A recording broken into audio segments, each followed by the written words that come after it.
I have had about 4 conversations already regarding these things I asked you to collect. Because what I want to know is, those of you who had such conversations with children, did you learn anything from those conversations?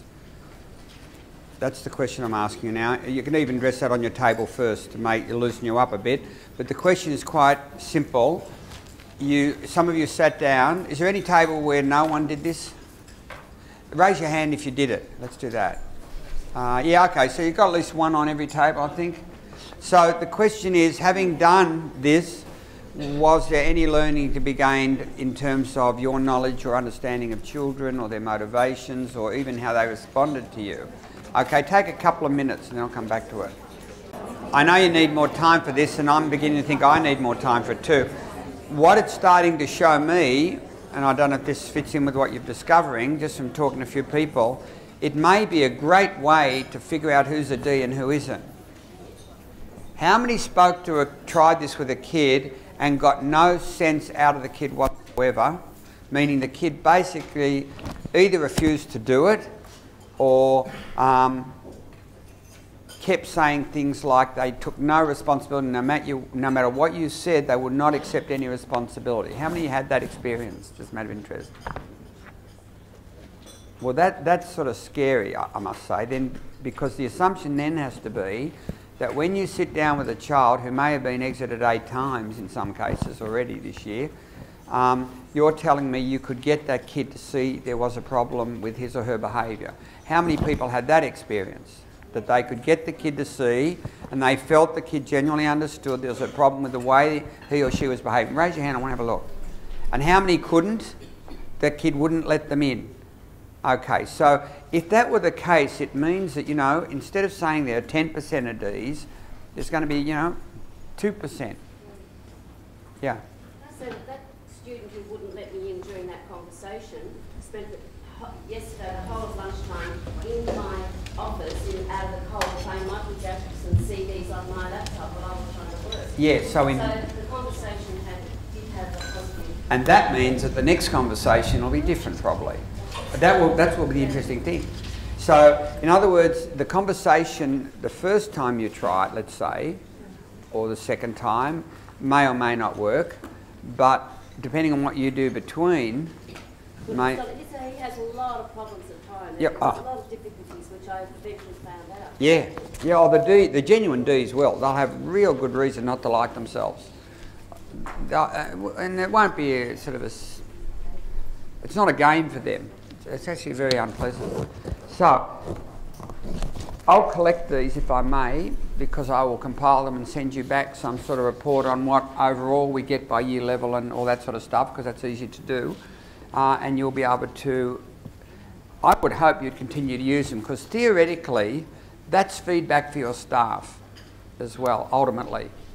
Ultimately, you would expect in 12 months to see the kids who are currently saying, I take no responsibility, it's entirely the teacher's fault, moving towards recognising their own part in this. Doesn't mean they're going to be able to fix it, because you see, they may be a C with you and a D with the teacher, because the teacher's not doing what you're doing.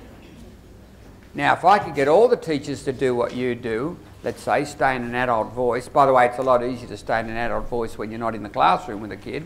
So sometimes the mere fact that you are not that kid's teacher and he didn't destroy your lesson means that you will be more likely to stay adult. But when you are, it means you can drag a C out of a D, and that's already a huge step. And just knowing that's possible, by the way, makes this session much more painful. Because what I'm going to show you is some stuff which really should upset you. Because some kids go through school and it's a damaging experience, and no one should really send them there. And I could do it to you too. I mean, I could make you feel the same way. They made me feel a bit that way when I was at school. I had a very interesting schooling. So I can sort of sense a bit what they go through. Okay, so if you would put those things together at some point, I definitely would like to collect them and compile something. So if someone on the table would take responsibility for those, and if you would continue to collect those, we will know if this project is actually doing any good. because technically the indication should improve over time. Yeah. I found it interesting in a secondary school doing these surveys, on the second page where it has the following questions about previous ones leaving the classroom. Was that centred on the same teacher or just in general? In terms of feedback to the school, doesn't matter. In terms of that teacher, if you're going to eventually feedback to the teacher, it does matter. Which did you choose? That teacher? Yeah. Yeah, normally that's the assumption. We'll talk about that teacher. He or she ever sent you out before? What happened? Yeah. Okay, now what did you discover as a result of spending those minutes? Anyone got anything that they became aware of that was more solidified, or maybe even an insight about kids? Yep. Oh, I'll try and get you a mic too. I should do that. Let me see. I think it works. No, not that one. Is that one going? Yeah.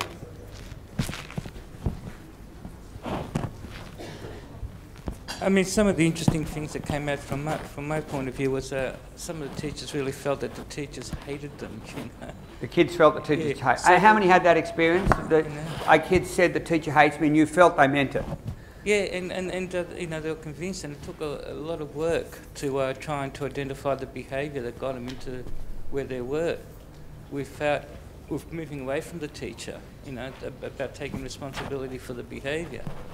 And Their contribution, so to speak. yeah, that's right, you know, and yeah, you work through that, and then they'll see it, and again, maybe I could have done something differently.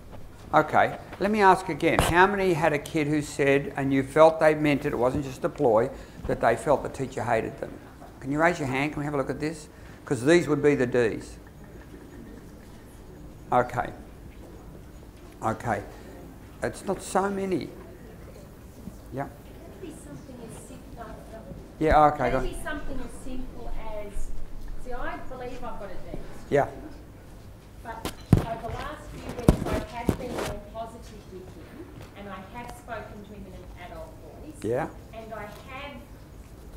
have tried to get him on side with things I know he's good at, and I have actually said to him, I don't dislike you, but sometimes I dislike your behaviour.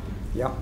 So, has that therefore, when he did this survey, will he tweak him into the fact that she doesn't?